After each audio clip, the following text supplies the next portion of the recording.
बड़ी खबर निकल के आ रही है दोस्तों। आपको बता दें फिलहाल इजराइल और फ़लस्तीन के जंग के बीच एक बार फिर से बड़ी अपडेट निकल के आ रही है, जहां पर इजराइल ने भारी बमबारी कर दी है, जिनमें से कई ठिकाने हमास और फ़लस्तीन के तबाह हो गए हैं। मुस्लिम देशों ने सरेंडर कर दिया है। बड़ी खबर निकल के आ रही है, इजराइल के सामने नतमस्तक हो रहे हैं मुस्लिम देश।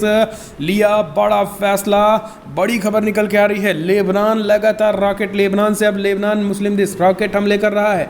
बाइडेन और नेतन्याहू के बीच, एक तरफ अमेरिकी राष्ट्रपति जो बाइडेन के बीच, नेतन्याहू के बीच बातचीत हुई है, लेकिन लेबनान ने भी अमेरिका के साथ साथ एक तरीके से इजराइल पर अटैक किया है, जिसके बाद भारी बमबारी कर दी है इजराइल ने भी लेबनान पर। और अब गिड़गिड़ाते नजर आ रहे हैं मुस्लिम देश। यही कारण है कि दोस्तों आपको बता दें, तुर्की, ईरान जो अभी तक सीधा सीधा अटैक की धमकी दे रहे थे, अब ये सब अमेरिका के सरेंडर में पहुंच गए हैं। इन सब का कहना है कि तत्काल सीज फायर करवाया जाए। बेहद बड़ी खबर निकल के आ रही है, पाकिस्तान ने भी अमेरिका और यूएन से मांग की है कि दोनों के बीच सीज फायर कराया जाए, यानी शांति समझौता कराया जाए। अब और नहीं लड़ा जा सकता है। बेहद बड़ी खबर निकल के आ रही है। इस बीच आपको बता दी कि लेबनान एक मुस्लिम देश जिसने इजराइल पर अटैक किया है, और इस बात की जानकारी स्वयं इजराइल ने दी है। हालांकि आयरन डोम ने उनके सारे के सारे मिसाइलों को इंटरसेप्ट किया और तत्काल वही तबाह कर दिया है। लेकिन आपको बता दें कि जिस तरीके से इजराइल और फ़लस्तीन के जंग में तीसरे देश लेबनान शामिल हुआ है, रॉकेट हमले किया है, उसकी जवाबी कार्रवाई भी इजराइल ने की है। और इजराइल ने जवाबी कार्रवाई करते हुए 4 जगहों पर हवाई हमले किए हैं लेबनान के 4 ठिकानों पर। जिन ठिकानों से लेबनान ने इजराइल पर अटैक करवाया था, उन्हीं ठिकानों पर इजराइल की सेना ने अटैक किया और उनके इलाके को ध्वस्त कर दिया है। ये बड़ी खबर निकल के आ रही है। लेबनान भी इसमें कूदा है। हालांकि आपको बता दें कि तुर्की और ईरान सीधे सीधे इजराइल पर अटैक करने की हिमाकत तो नहीं कर सके, लेकिन लेबनान जैसे छोटे देश ने अटैक करने की कोशिश की।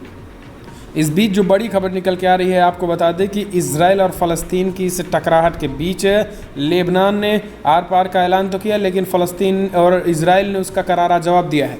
अब जो बड़ी खबर निकल के आ रही है दोस्तों, वो ये निकल के आ रही है कि इजराइल ने इसके साथ साथ हमास के सुरंगी नेटवर्कों को भी तबाह कर दिया है। 40 ठिकानों पर बमबारी की है 25 मिनट पर, और कहा है इजराइल के प्रधानमंत्री ने, तब तक ये बमबारी जारी रहेगी जब तक हमास को नेस्त नाबूद नहीं कर देते हैं। और इसके बयान के बाद अब ये बड़ी खबर निकल के आ रही है कि टकराहट वाली सिचुएशन बढ़ती चली जा रही है, जिससे मुश्किलों का सामना करना पड़ रहा है, खास करके इजराइल और मुस्लिम देशों को। यही कारण है कि मुस्लिम देशों ने सरेंडर कर दिया है और अब वो एक तरीके से माफ़ी की मांग कर रहे हैं और एक तरीके से रहम की भीख मांग रहे हैं। इजराइल ने अभी तक, जो तुर्की इजराइल को सीधा सीधा चुनौती दे रहा था, अब उसने प्रेस नोट जारी करके अमेरिका से सीज फायर कराने की मांग की जा रही है। तत्काल सीज फायर कराया जाए। यही कारण है कि अमेरिका को लगभग 20 से ज़्यादा मुस्लिम देशों ने पत्र लिखा है सीधा सीधा बाइडेन प्रशासन को कि यहाँ पर इजराइल को शांत कराया जाए, इजराइल के गुस्से को शांत कराया जाए। क्योंकि आपको बता दें कि इजराइल और अमेरिका के बीच जो रक्षा समझौता हुआ, उससे मुस्लिम देशों में हड़कंप मच गया है। और इस बात को स्पष्ट पता है कि अगर इजराइल रक्षा समझौता डील हुई और इजराइल के हाथों में खतरनाक हथियार आए, तो ये केवल और केवल मुस्लिम देशों पर ही टूटेगा।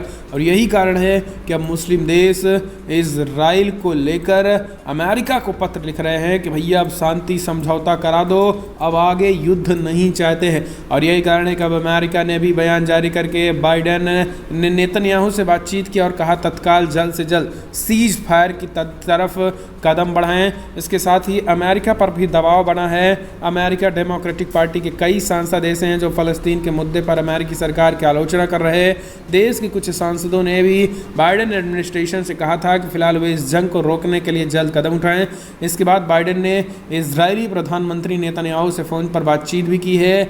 आपको बता दें कि अमेरिका के अंदर भी कुछ तरीके से इस जंग के खिलाफ आवाज़ें उठ रही हैं। यही कारण है कि अब अमेरिका ने इस बात को दोहराया। हालांकि नेतन्याहू ने स्पष्ट कहा कि हमास के उन ठिकानों को जब तक तबाह नहीं करेंगे तब तक ये चीज़ें बंद नहीं होंगी।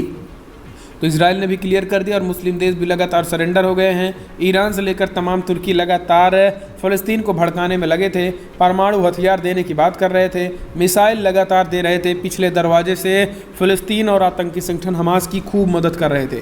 लेकिन अब जब देखा कि ये मदद नाकाफ़ी होगी और इस मदद से चिंगारी और फैलेगी और अपने पर ही भारी पड़ेगा, फ़लस्तीन की और ज़मीनों पर इजराइल इसी तरीके से कब्जा करेगा, हमास के ठिकानों को ध्वस्त कर देगा और इसके साथ साथ और इजराइल इसी तरीके से जारी रहेगा। सेना को जब हथियारों की कमी हुई तो अमेरिका से डील कर दी, भारत से मदद मांगी। सब कुछ करने के बाद जब अब मुस्लिम देशों को यह पता चल गया कि सुपर पावर्स इजराइल के पीछे तमाम सुपर पावर भारत और अमेरिका जैसे सुपर पावर का हाथ है, उसके बाद मुस्लिम देश सरेंडर होते नजर आ रहे हैं। यही कारण है कि दोस्तों अब गिड़गिड़ा रहे हैं, इजराइल के सामने घुटने टेक दिए हैं सभी मुस्लिम देश। अब कोई इजराइल के आस पास नहीं फटक रहा है और कोई उसकी आलोचना तक भी अब नहीं कर रहा है। एक दिन मीटिंग है और मीटिंग में आपस में ही मुस्लिम देश OIC में बैठक हुई थी 16 मई को, जिसमें आपस में ही मुस्लिम देश भिड़ गए थे। अब आपस में जब मुस्लिम देश भिड़ गए तो दोबारा OIC की मीटिंग भी नहीं होगी।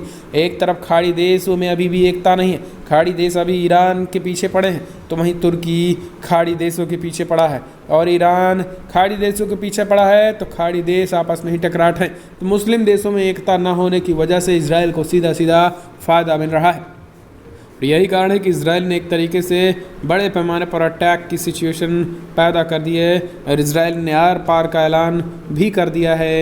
ये बड़ी खबर निकल के आ रही है। दोस्तों, अगर आप भी मानते हैं कि प्रधानमंत्री नरेंद्र मोदी ने जिस तरीके से कूटनीति चली है, खास करके इस मामले में, उसको लेकर आप कैसे देखते हो? क्योंकि अब अगली जो बड़ी खबर आपको बता दें कि PM मोदी ने कूटनीति के जरिए दिया जवाब और इजराइल ने एक तरीके से भारत को इशारों में भी बताया है। दरअसल आपको बता दें कि अभी सबको लग रहा है कि इजराइल द्वारा जिस तरीके से इजराइल ने 25 देशों के समर्थन के झंडे लगाए, लेकिन भारत के झंडे नहीं लगाए हैं। अब कई मुस्लिम देशों में ये पोपोवंडा होने लगा है कि इजराइल ने भारत को आईना दिखाया, जबकि सच्चाई ये है दोस्तों कि इजराइल बिना कुछ भारत के पूछे नहीं करता है। यही कारण है कि अमेरिकी के एक रक्षा विशेष सलाहकार ने कहा है कि अमेरिका और इजराइल की केमिस्ट्री कूटनीति कोई समझ नहीं सकता है। रणनीति और कूटनीति में माहिर भारत ने दोनों तरफ से काम कर दिया है। एक तरफ इजराइल का समर्थन UN में किया, जिसमें उन्होंने कहा था कि हमास से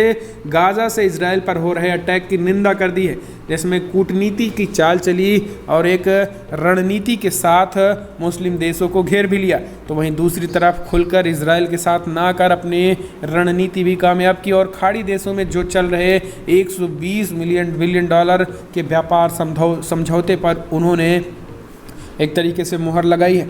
और यही कारण है कि अब अमेरिका के स्वयं रक्षा सलाहकार ने इस बात को कहा है कि अमेरिका और इजराइल के बीच जो कूटनीति है उसको कोई समझ नहीं सकता है। इजराइल भारत से बिना पूछे कोई कदम भारत को लेकर आगे नहीं बढ़ाता है। यही कारण है कि लोग कन्फ्यूजन में ना रहे कि उनमें फूटन है। तो दोस्तों, फिलहाल बड़ी खबर इतना है, लेकिन अगर आपको वीडियो पसंद आया तो लाइक करें, शेयर करें, कमेंट के माध्यम से अपनी राय देना